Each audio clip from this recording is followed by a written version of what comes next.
Hi friends, it's Miss Aleeya. How are you?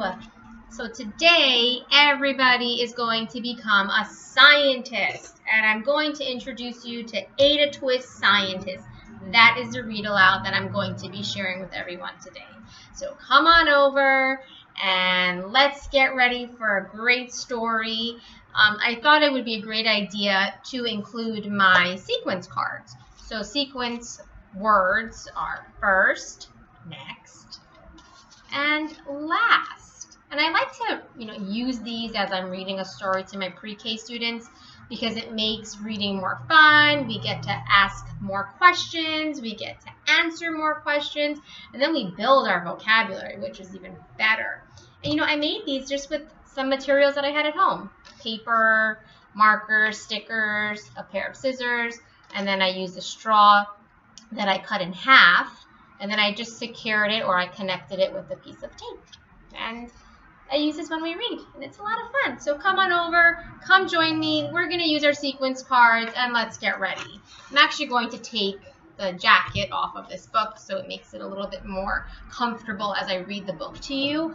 But I wanted you to look at the cover because it's a beautiful cover, right? So Ada Twist Scientist. And then I'm just going to place it down, take the jacket off, and the jacket is like a home for a book. So let's begin. Let's find out what's going to happen first in the story. Follow along with me. Ada Twist Scientist. Let's begin. Ada Marie said not a word till the day she turned 3. She bounced in her crib and she looked all around, observing the world but not making a sound. She learned how to climb and made her big break with a trail of chaos left in her wake. She ran through the day chasing each sound and sight and didn't slow down till she conked out at night. Oh, wow. Let's see what's going to happen next. Her parents were frazzled but tried not to freak as Ada grew bigger and still did not speak. Clearly, young Ada, with lots in her head, would have something to say when it ought to be said. That's just what happened when Ada turned 3. She tore through the house on a fact-finding spree and climbed up the clock just as high as she could. Her parents yelled, "Stop!" as all good parents would. Ada's chin quivered, but she didn't cry. She took a deep breath and simply asked why. Why does it tick and why does it talk? Why don't we call it a granddaughter clock? Why are there pointy things stuck to a rose, and why are there hairs up inside your nose? She started with why and then what, how, and when. By bedtime, she came back to why once again. She drifted to sleep as her dazed parents smiled at the curious thoughts of their curious child, who wanted to know what the world was about. They kissed her and whispered, "You'll figure it out." Her parents kept up with their high-flying kid, whose questions and chaos both grew as she did. Why, what, how, when, why? Lots of questions. Let's find out. Even Miss Greer found her hands were quite full when young Ada's chaos wreaked havoc at school. But this much was clear about Miss Ada Twist. She had all the traits of a great scientist. So we know, readers, that first, Ada loved science. And she had lots and lots of questions, and she's so curious to find out about how things work or why things have a special name. Let's see what's going to happen next. Follow along with me. Ada was busy that first day of spring, testing the sounds that make mockingbirds sing, when a horrible stench whacked her right in the nose. A pungent aroma that curled her toes.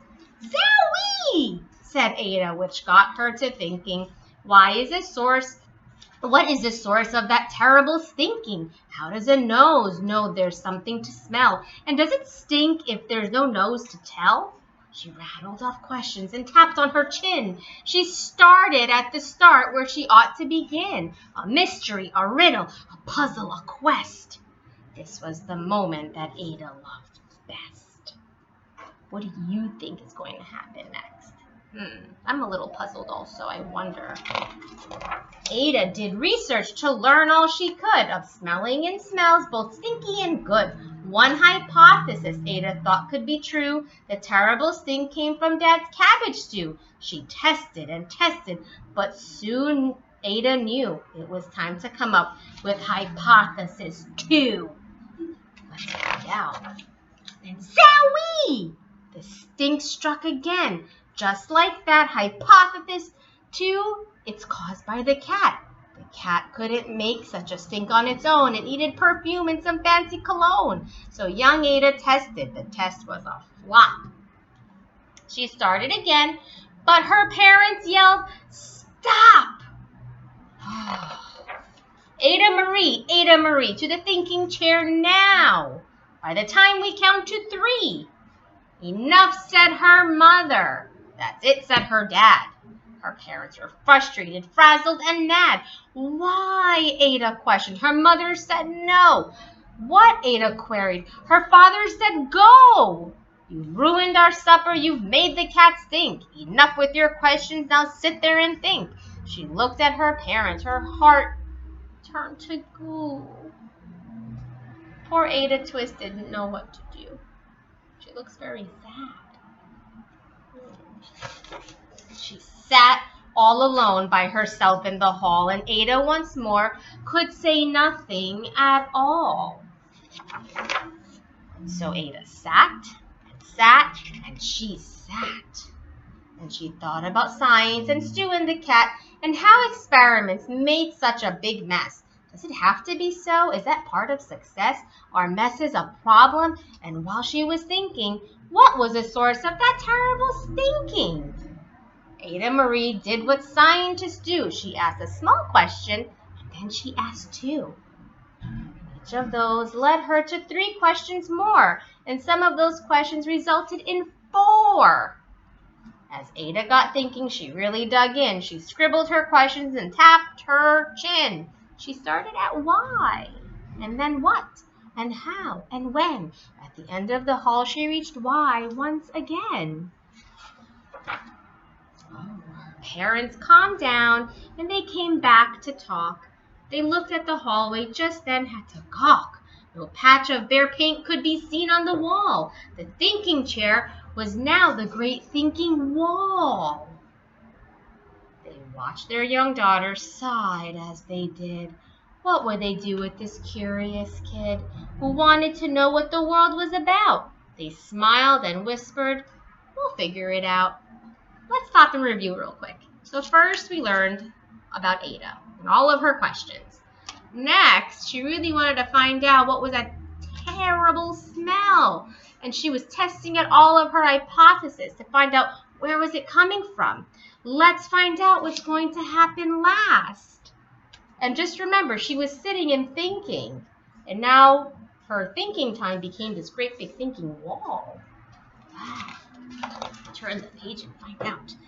That's what they did, because that's what you do when your kid has a passion and heart that is true. They made their world. Now they're all in the act of helping young Ada sort fiction from fact. She asked lots of questions. How could she resist? It's all in the heart of a young scientist. And as for that smell, what can Ada Twist do but learn all she can with her friends in grade 2? Will they discover this stink that curls toes? Well, that is a question, and someday, who knows? So, friends, what happened last in Ada Twist Scientist was that her parents were supporting her curiosity and all of her questions. They wanted her to become a better scientist. So I hope you enjoyed this story. Come by again. Bye.